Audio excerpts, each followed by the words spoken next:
Komunikasi di dalam proyek merupakan hal yang sangat challenging karena 90% aktivitas di proyek itu adalah berkomunikasi.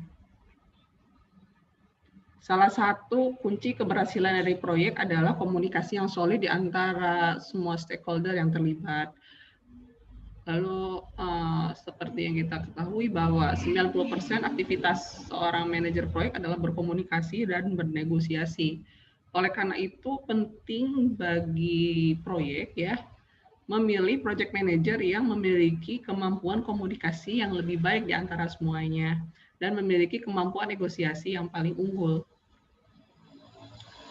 Dari studi mencantumkan bahwa 75% populasi di dunia itu sebenarnya tergolong ekstrovert, artinya mereka sangat terbuka untuk berkomunikasi. Jadi kita sukan-sukan untuk berdiskusi, membicarakan suatu hal yang penting dalam proyek, karena komunikasi itu merupakan perekat dalam kekompakan tim. Lalu komunikasi ini juga berkaitan erat dengan kebiasaan, dengan budaya. Namun hal tersebut juga tidak menjadi kendala ya, karena pada dasarnya kita harus saling menghargai. Mungkin budaya setempat juga memiliki cara pandang yang berbeda dalam berkomunikasi. Justru di dalam proyek hal tersebut tidak menjadi suatu permasalahan yang cukup serius. Kondisi budaya, lokasi, tentu akan menambah hasanah, menambah variasi dalam komunikasi. Namun di antara semuanya itu ya ada yang paling penting dalam komunikasi. Komunikasi tatap muka merupakan hal yang paling efektif dijalankan dalam suatu proyek. Bagaimana dengan proyek yang memang harus virtual ya. Untuk proyek yang virtual memang harus dilakukan secara face to face. Dalam artian video conference itu sangat dianjurkan. Dibandingkan dengan menggunakan WhatsApp group, Telegram, email, justru video conference itu walaupun kendalanya adalah mungkin dari sisi sinyal, kendalanya adalah dari sisi lokasi yang mungkin tidak terjangkau internet, justru akan menimbulkan semacam noise di dalamnya. Oke, lalu komunikasi itu dapat berhasil diinterpretasikan justru melalui facial expressions. Artinya apa? Raut muka wajah. Raut muka wajah ini akan menunjukkan seberapa sincere, seberapa serius komitmen kita di dalam proyek. Maka seperti yang kita ketahui, karena sekarang proyek ini serba virtual, ada beberapa justru enggan untuk mengaktifkan kameranya. Nah, di dalam proyek, mengaktifkan kamera juga perlu dilakukan untuk mengamati seberapa jauh mungkin komitmennya tim proyek, seberapa jauh stakeholder terlibat di dalam proyek. Bisa terlihat dari facial expression. Lalu komunikasi dapat terjalin ya 38%-nya dari bagaimana setiap kalimat itu disampaikan. 7% bagaimana disampaikan. Lalu kebanyakan justru ya orang-orang itu cenderung visualis. Artinya apa? Mereka sangat dimanjakan dengan gambar, dengan visual yang menarik. Nah, ini merupakan salah satu sign ketika kita misalnya mendevelop PowerPoint, ketika nanti kita diminta klien untuk mempresentasikan, lalu ketika kita mendevelop poster, mendevelop laporan, visualisasi itu sangat penting sekali. Apalagi berkaitan dengan menunjukkan komitmen, menunjukkan interest kita ke dalam proyek ya.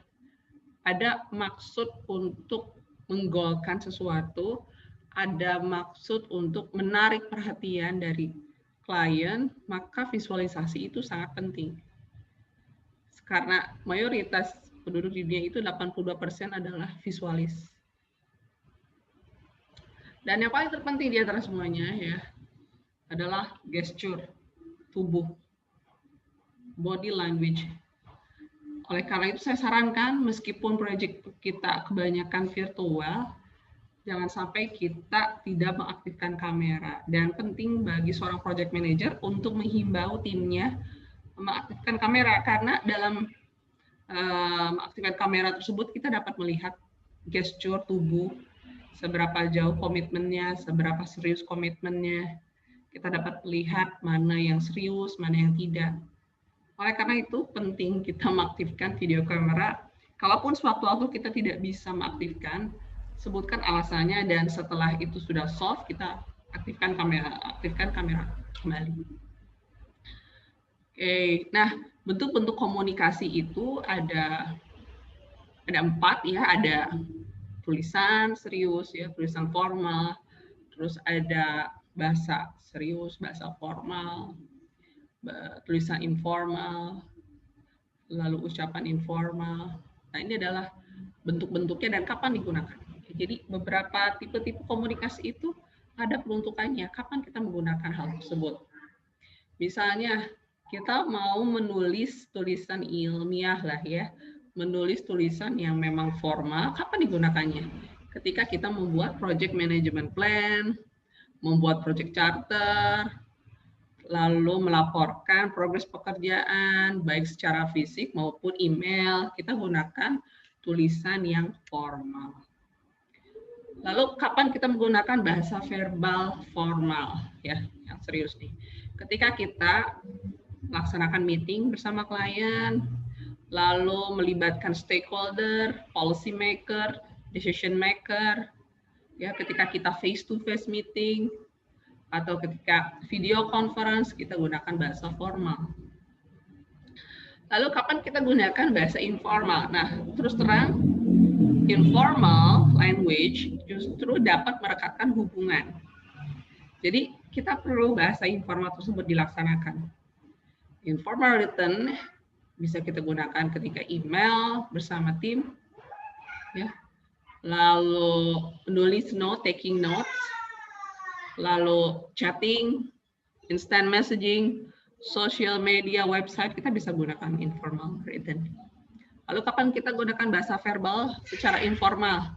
Misalnya meeting dadakan bersama tim, meeting-meeting yang digunakan untuk melihat progres tim secara informal, berdiskusi, ya, diskusi-diskusi santai. Kurang lebih informal verbal itu banyak kita gunakan di dalam tim. Dan bahasa formal digunakan ketika kita ketemu klien. Oke, lalu project communication. Nah, sekarang kita masuk ke project communication. Sebenarnya goal dari project communication adalah memastikan bahwa setiap informasi itu disimpan, dikumpulkan, didistribusikan, ya, dapat kita tarik kembali informasinya atau kita dapatkan kembali informasinya, ya, dengan cara yang tepat, dengan waktu yang tepat. Jadi dipastikan semuanya mengalir dengan baik. Ada 3 proses utama di dalam PMBOK ya. Dan kita bisa gunakan, kita bisa terapkan tersebut ke dalam proyek. Ada 3 proses dan berada dalam 3 fase yang berbeda. Ya, dimensi dari komunikasi ada beberapa catatannya. Seperti writing, speaking itu salah satu jenis dimensi dari komunikasi. Listening, empathy. Nah, empathy itu merupakan part of communication dimension. Nah, salah satu bentuk empati ya adalah active listening, mendengarkan apa yang disampaikan oleh pemberi informasi. Nah, salah satu yang membedakan project manager yang bagus dengan yang super ya, salah satunya adalah dia menggunakan kemampuan empathic listening skills. Empathic listening skill merupakan part of communication, merupakan bagian dari komunikasi. Jadi mendengarkan lawan bicara kita itu perlu kita lakukan. Jadi jangan ingin didengar terus, jangan ingin ngomong terus, tapi kita juga harus mampu menunggu sejenak, menaruh kita, ya, menaruh perasaan kita ke dalam cerita lawan bicara kita. Seperti itu. Lalu jenis-jenis aktivitas komunikasi, ada yang contextual communication, ada yang komunikasi internal eksternal, internal perusahaan, bagaimana kita menggunakan bahasa di dalam situasi internal maupun eksternal perusahaan, ada yang informal sama formal. Dan lagi-lagi memang informal communication justru dapat merekatkan hubungan jauh lebih baik dibandingkan dengan bahasa formal. Ada bahasa untuk atasan, bahasa untuk anak buah kita, sesama. Itu harus kita bisa bedakan. Kita harus bisa menempatkan dengan baik komunikasi-komunikasi tersebut. Bahasa yang official dan unofficial, terutama ketika kalian terlibat nanti dalam suatu project, perusahaan, kalian harus bisa menjaga komunikasi di mana kamu berada. Written, oral, dan komunikasi oral itu lebih menciptakan hubungan jauh lebih baik, ya. Artinya apa? Berbicara langsung. Karena dengan berbicara langsung ya kita dapat melihat intonasi, ya, pitch control-nya, gesture-nya, ya, itu jauh lebih baik. Kita dapat melihat situasinya, ya, misalnya raut muka, ya, misalnya kayak apa ya? Ketika klien berkata, apakah Anda puas terhadap proyek kita, bisa jadi raut mukanya akan mempertajam situasinya gitu, misalnya. Oke, saya suka, tapi ya, atau misalnya, oke, saya suka banget gitu. Oke, saya puas, saya cukup puas. Oke, puas gitu. Intonasi suara, raut muka itu akan mempertegas, ya, maksud atau informasi yang akan disampaikan. Ya, oleh karena itu penting banget ya oral communication dan face-to-face interaction, karena kita dapat menangkap ini maksudnya apa sih sebenarnya gitu. Bahasa verbal, non-verbal itu adalah gesture, ya, body language, ya. Gesture, body language, pitch, tone, facial expression itu mampu mempertajam maksud atau informasi yang disampaikan, ya. Oleh karena itu kita harus jaga sikap, ya, ya.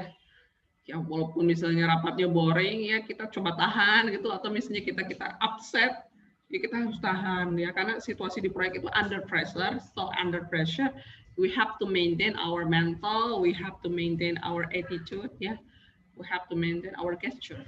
Seperti itu. Oke, langsung ke plan communications. Di plan communication itu kita mau membuat perencanaan nih. Ada stakeholder yang terlibat, bahasanya apa aja? Ya, bahasanya apa saja yang kita gunakan? Channel komunikasi apa saja yang kita gunakan? Ini penting banget, ya. Plan communication dilakukan di tahap awal banget, ya. Misalnya stakeholder yang terlibat ada 5 dan kita punya 5 kemampuan komunikasi untuk 5 orang yang berbeda, karena bisa jadi kelima orang tersebut memiliki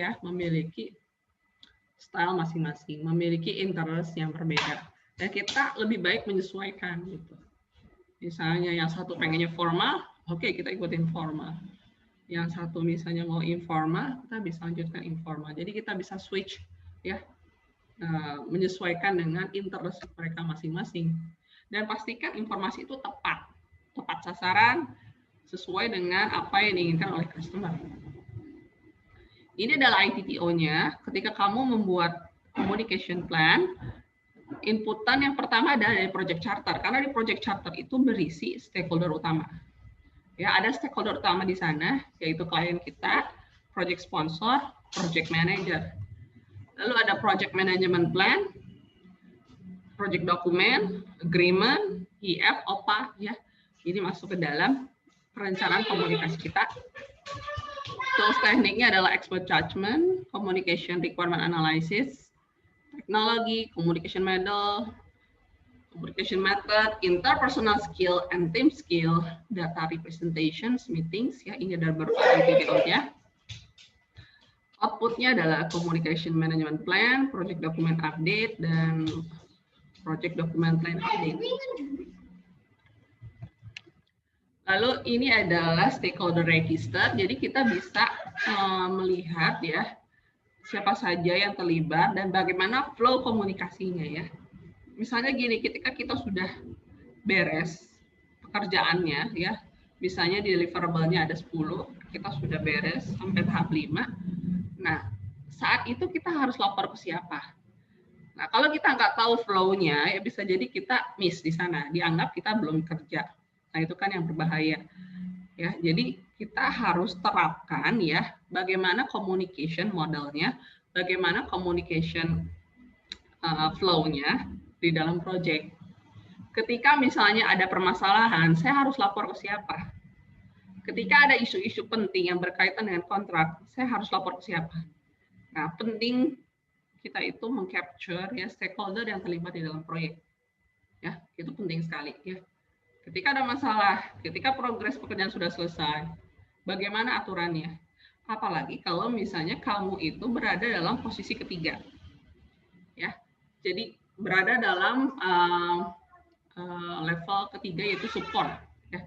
Jadi kamu bekerja untuk A dan A juga nanti akan menyerahkan ke B itu misalnya. Jadi kamu ada dalam tier ketiga. Nah, communication-nya seperti apa sih? Seperti itu ya. Apakah langsung ke pemberi pekerjaan yang awal atau hanya di level kedua saja? Itu penting kita itu membuat semacam communication flow. Di stakeholder management strategi itu berisi tentang strategi bagaimana kita menghadapi stakeholder. Karena beberapa orang memiliki interest yang berbeda dan jika kita salah menjamu ya kita fatal ya.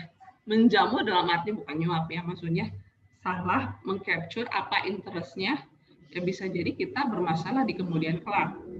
Misalnya inputan salah satu klien kita salah menginterpretasikannya sehingga dalam pekerjaan pun menjadi salah. Bisa jadi nanti kan klien kecewa. Oke. Ini ada berisi stakeholder management strategi. Lalu metode berikutnya adalah communication requirement analysis. Nah, communication requirement analysis adalah kita akan menganalisis ya kira-kira kebutuhan komunikasinya apa saja untuk proyek yang bersifat rahasia, confidentialnya sangat tinggi. Mungkin ada semacam platform tertentu sehingga ketika kita berkomunikasi kita tidak menggunakan sosial media atau kita menggunakan instant messaging. Bisa jadi kita masuk ke dalam sistem mereka sehingga segala sesuatu pun tidak bocor. Ya, tergantung kepada tingkat kompleksitas proyek, seberapa secure nanti produknya atau jasanya. Ya. Okay. Lalu di dalam communication requirement analysis juga kita menganalisis stakeholder-nya, okay. Stakeholder-nya siapa saja, lalu bagaimana engagement plan-nya, terus lokasi si stakeholder itu ada di mana saja, berapa jumlah channel komunikasi yang harus kita buat, harus kita create, seperti itu. Ini akan membantu kamu untuk memahami apa sih sebenarnya maksud utama dari setiap stakeholder. Nah, kalian jangan salah ya, bisa jadi stakeholder itu tidak secara langsung memang involved ke project, tapi mungkin di akhir-akhir dia akan banyak terlibat. Atau misalnya secara konten dia tidak ada masukan, tapi dia terlibat dalam quality check gitu. Ya, macam-macam lah. Jadi kita harus bisa pandai-pandainya mengcapture apa yang stakeholder inginkan ya.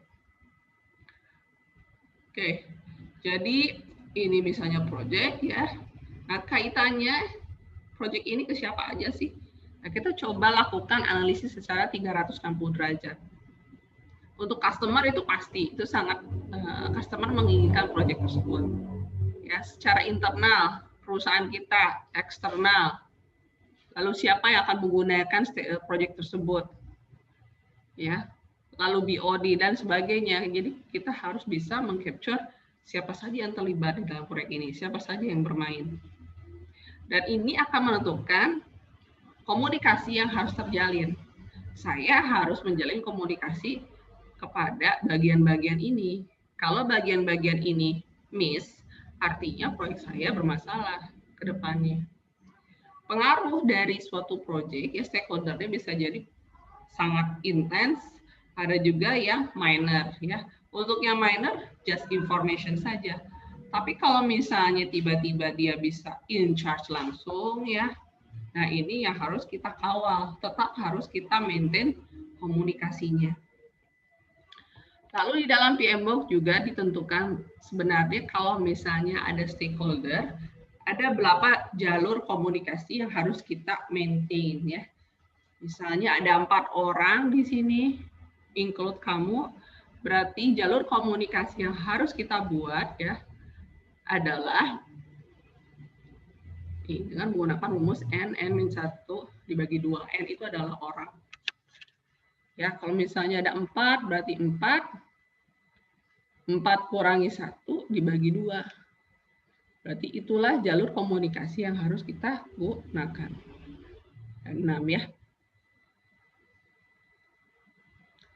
Selanjutnya communication model. Communication model ini berisi tentang model komunikasi antara sender dan receiver. Sender ini adalah yang memberikan informasi dan receiver itu adalah yang mengcapture informasi tersebut untuk diinterpretasikan. Encode, decode. Lalu informasi itu bisa disampaikan karena ada medium udara. Medium udara itu verbal, medium internet, ya, dan sebagainya. Dan si sender ini adalah yang paling bertanggung jawab terhadap kualitas komunikasi. Jadi sender harus bisa memastikan jika receiver itu posisinya ada di mana, dan kita harus memberikan semacam kita harus pandai-pandai lah memilih media mana yang tepat. Ya. Misalnya karena situasinya berisik, saya nggak mungkin teriak-teriak. Atau misalnya situasinya berjauhan, mungkin lebih efektif kita email-emailan atau instant messaging. Instant messaging juga bisa jadi menimbulkan misinterpretasi ketika kita tulisannya memang kualitasnya buruk. Jadi penuh dengan ambiguitas. Ya, berarti sender harus bisa memilih komunikasi mana yang tepat.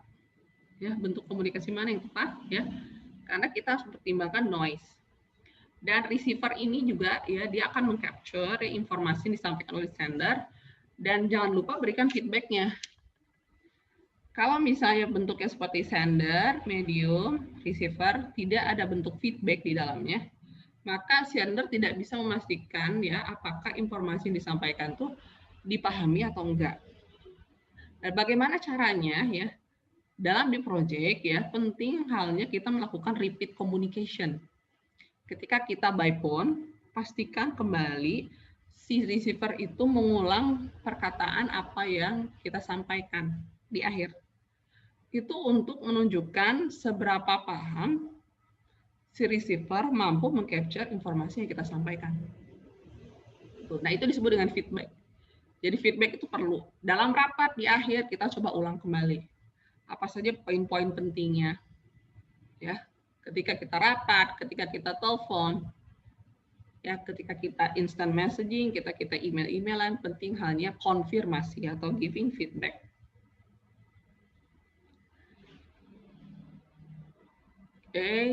Encode message. Bisa jadi communication type-nya ada verbal, non-verbal, active listening, ya. Lalu message receive and decode, receiver memberikan feedback. Nah, dalam memberikan feedback juga bisa jadi ada noise. Ya. Lalu ada beberapa communication blockers ya. Communication blockers itu adalah komunikasi yang mampu memblok komunikasi ya, atau artinya komunikasi itu bisa terganggu karena ada beberapa gangguan ya, misalnya ribut atau misalnya jaraknya berjauhan sehingga kita tidak dapat mendengar lebih baik informasi yang disampaikan, atau sinyal, lalu kendala bahasa ya. Kendala bahasanya karena perbedaan ya budaya, itu salah satu contoh dari communication blocker. Lalu ada tipe-tipe dari noise ya, ada physiological, and semantic.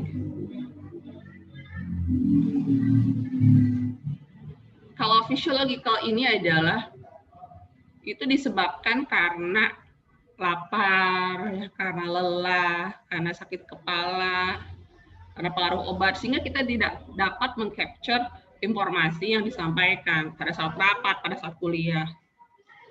Lalu kalau fisikal ini karena pengaruh lingkungan, misalnya ribut gitu, lalu lampunya kurang terang sehingga kita tidak dapat membaca gitu. Terus ketika di internet banyak sekali spam, pop-up ads, itu salah satu contoh dari noise bentuknya fisikal. Lalu untuk fisiologikal yaitu berkaitan dengan kualitas ya, kualitas komunikasinya ya. Seperti misalnya kalian sedang broken heart atau sedang ada mentalis secara mental kayak ada masalah ya, maka kita akan ya tidak fokus, tidak lost attention terhadap apa yang disampaikan. Lalu yang terakhir adalah semantik. Kalau semantik itu terlalu banyak kalimat-kalimat yang tidak perlu, terlalu banyak jargon. Hal tersebut dapat menimbulkan ya misinterpretasi, kurang bisa dipahami oleh beberapa orang. Lalu bentuk-bentuk communication methodnya ada 3 nih, ada interaktif, push, sama pull. Kalau interaktif itu seperti apa? Video conference ya. Jadi interaksi, ada interaksinya, kita bisa melihat secara tatap muka. Ini yang paling efektif dan paling efisien. Apalagi untuk menunjukkan komitmen. Lalu kalau push communication ini adalah ya kita memberikan informasi aja tanpa perlu adanya feedback ya.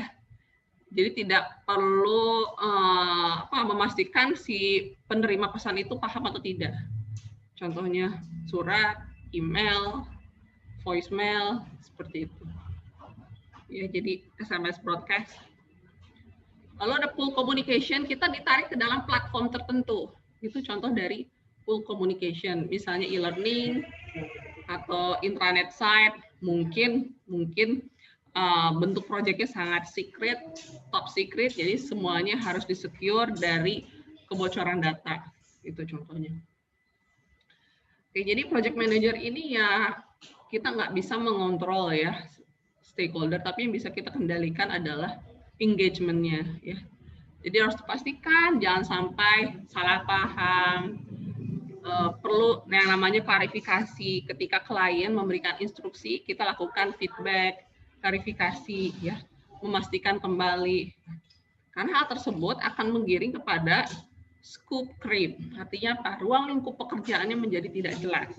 Itu yang banyak disebabkan karena komunikasi yang buruk di antara PM, tim, dan stakeholder. Dan ini adalah survei yang dilakukan salah satu lembaga ya. Kira-kira ketika ada permasalahan ya, bentuk komunikasi mana yang tepat ya?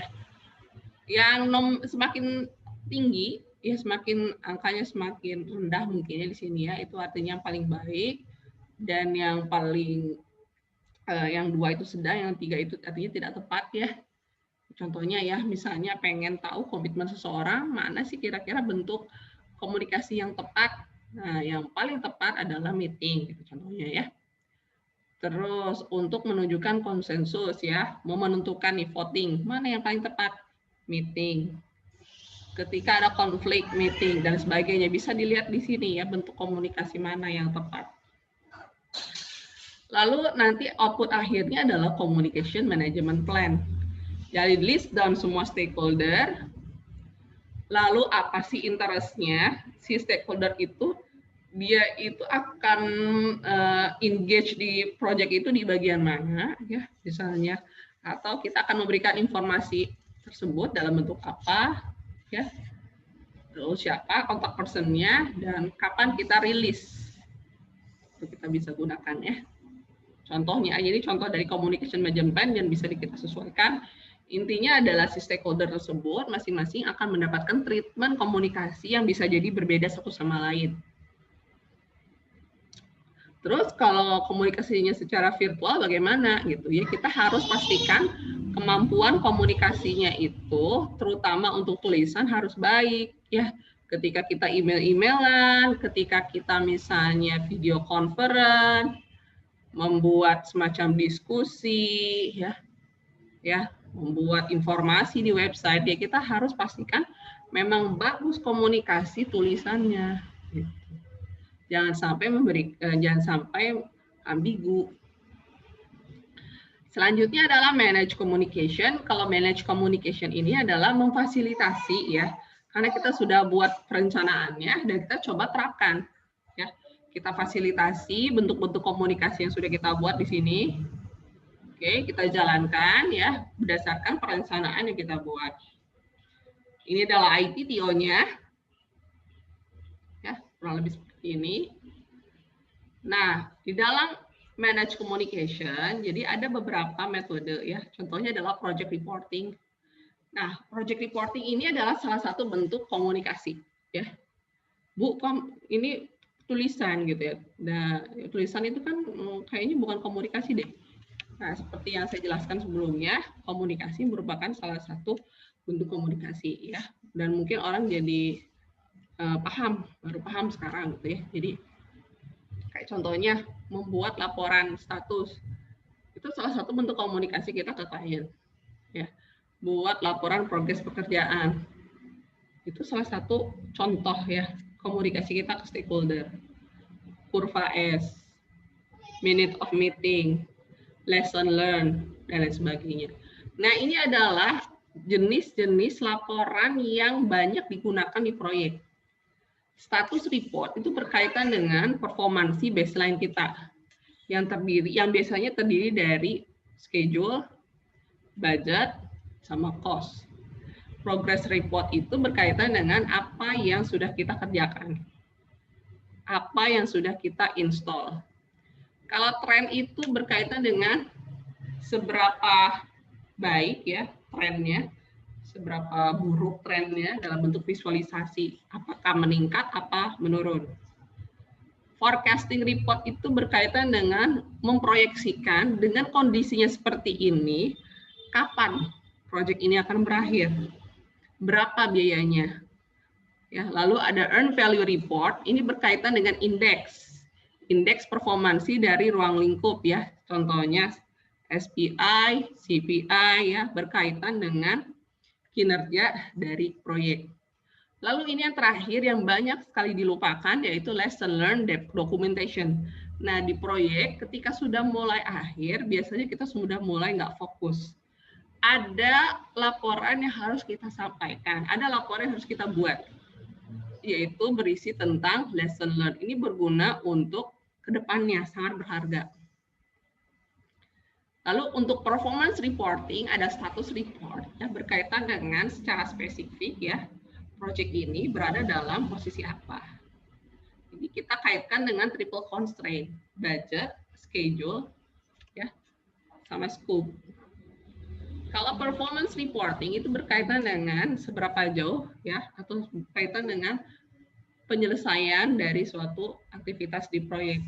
Misalnya weekly progress, daily progress, ya. Jadi progress pekerjaan kita. Jadi ini adalah alurnya, progress pekerjaan, ya. Ini concernnya lebih ke apa saja yang kita sudah berhasil kita kerjakan, apa yang sudah dikerjakan. Kalau status itu dibandingkan dengan baseline, kira-kira apakah sudah sesuai atau ada semacam gap di sana ya yang berkaitan dengan triple constraint. Selanjutnya, ketika kita bisa atau kita mampu mengcompare dengan baseline, kita lakukan forecast dengan kondisi seperti ini saja ya. Bagaimana ke depannya? Ya.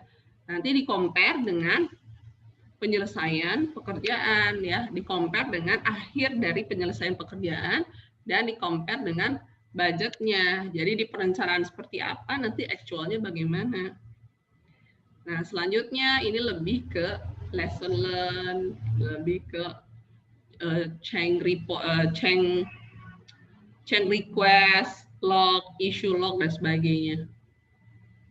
Nah, tahap terakhir adalah memonitor. Kita pastikan ya dokumen yang kita buat itu sudah benar-benar diterapkan dalam proyek, dan kalaupun tidak diterapkan itu kenapa? Ya, jadi kalau monitor atau controlling the communication, ya cara memahaminya adalah kita sudah buat perencanaan dokumen communication management plan, diterapin, di manage, lalu kita cek kembali. Misalnya si A ya, bentuk komunikasinya adalah rapat, si B bentuk komunikasinya adalah email. Nah, pada saat pelaksanaan ternyata tidak dilakukan. Nah, ini kita bisa menjadi bahan ya, bahan untuk diskusi. Mengapa ini bisa terjadi? Karena tujuannya adalah memastikan semua informasi-informasi yang sudah kita capture di awal, sudah kita pantau, ya kita berikan kepada stakeholder yang tepat.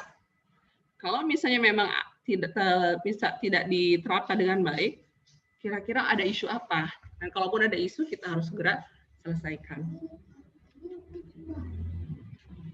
Lalu ini adalah ITTO-nya ya. ITTO untuk memonitor komunikasi di proyek ya. Lebih ke expert judgment, interpersonal team skill, apa. Outputnya adalah WPR, Work Performance Information, CR, dan Project Management Plan update ya. Nanti dulu. Oke, sekian bab untuk Communication Management Plan.